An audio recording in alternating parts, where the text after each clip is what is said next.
Hey, welcome back, guys. Season 1 is in the books. What an exciting finish we had tonight on Monday Night Football, with the games tonight changing the outcome of one of our matchups and nearly changing the outcome of a second matchup. One guy held on by 1 point. So let's quickly go over the Week 1 recap. Before we do that, quick shout out to a few guys. Kyle Steinfeld being the top scorer of the week. Nice job, Kyle, with 114 points. Right behind Kyle is Jason and Eliant. First time playing fantasy football with us. Nice job, Jason, with 111. Right behind him, Joe DeMont, another first-timer, 110 points.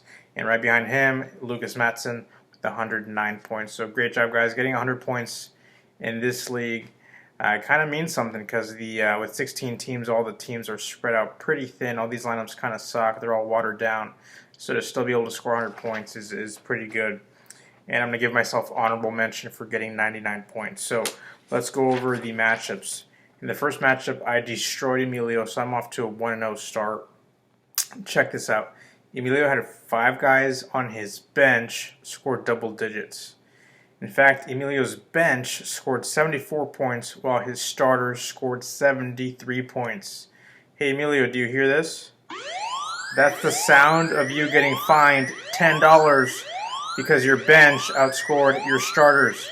There's only 8 bench players and 9 starters, but your bench still outscored your starters. In fact, if you would have just switched a couple of the guys, you probably would have killed me.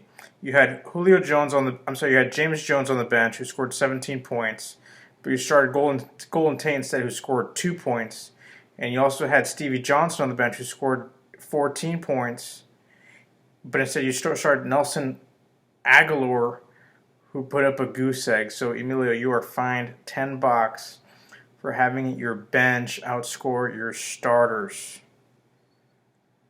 Moving on, Nick beat Trevor in what I thought was going to be the toilet bowl. Nick's name, for God's sakes, is Let's Just Not Finish Last Place. That's his team name. That's his goal. And he's playing against the guy who the last place trophy is named after. Trevor Kelly, of course, is the guy who the Trevor Kelly Memorial Award is named after. So usually those two guys finish in the bottom of the pool. I was expecting this to be the toilet bowl. It was an okay matchup. Nick pulls off the victory, 83-80. Moving on to the real toilet bowl. So I thought that was going to be the toilet bowl. The real toilet bowl ended up being Ryan Glazier beating Joe Gianosa 65-54. Ryan only had 1 guy on his entire team scored double digits. That was his quarterback, Rivers, who scored 26 points. The other 8 guys on his starting lineup scored 39. So 1 guy got 26, the other 8 got 39 combined.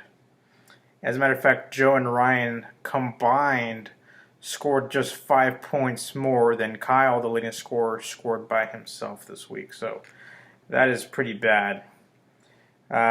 Joe's starters barely outscored his bench by 3 points. So Joe, you narrowly avoid a $10 fine.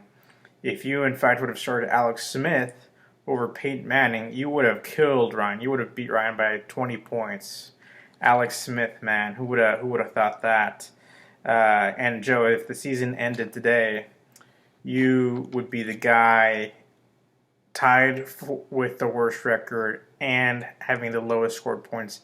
That would mean you're the last place finisher. That would mean you would be banned from the league for a full season if the season ended today, which of course it doesn't. Lucky you. We will see who. I wish we could fast forward to the end of the season to see who I get to ban from the league. I'm really excited about that.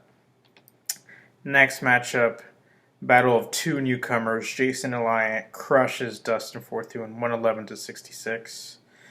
Kyle cripples Jacob 114-75. Jacob also narrowly avoids a fine, with his starter scoring only 5 points more than his bench. The defending March Madness and the defending hockey playoff pool champion Jose Moreno got off to a good start. He is 1-0 after beating Omar. And the matchup of the week actually ended up being Joe DeMont, the guy who can't figure out how to log into ESPN to draft his team, the guy who nearly didn't even draft this team, the guy who about a minute before the draft said, screw it, I'm not going to do it anymore, but we made him do it since he was here at the office. And that's why we had to pause the draft, by the way. That guy, he scored 110 points, and he beats Lucas by 1 point, 110 to 109.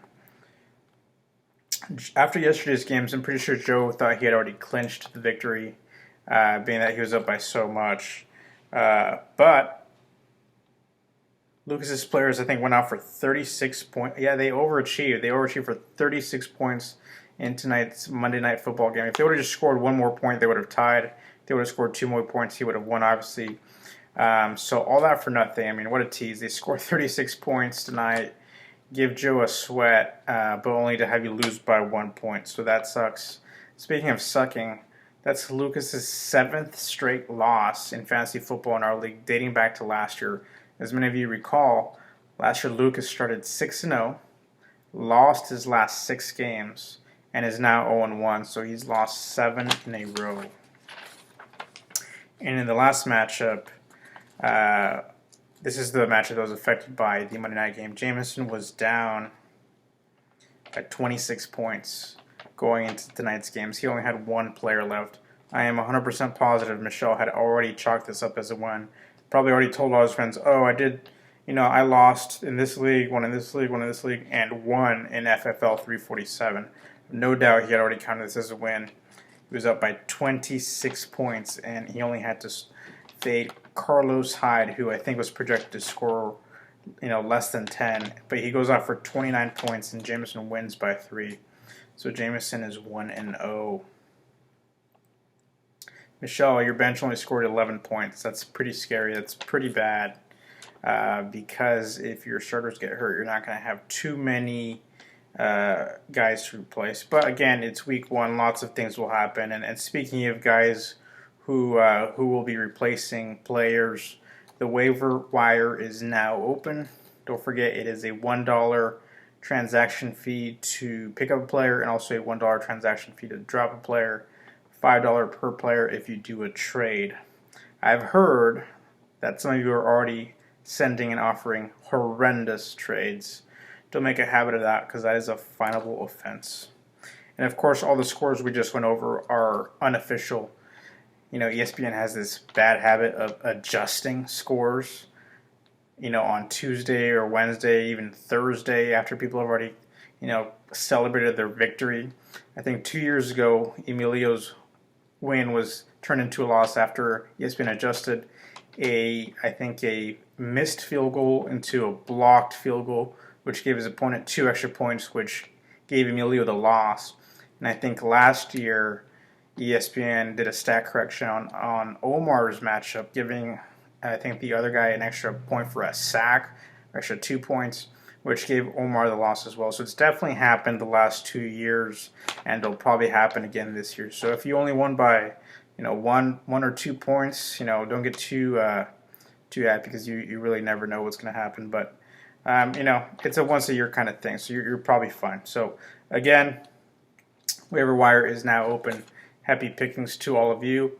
We'll see you guys next week.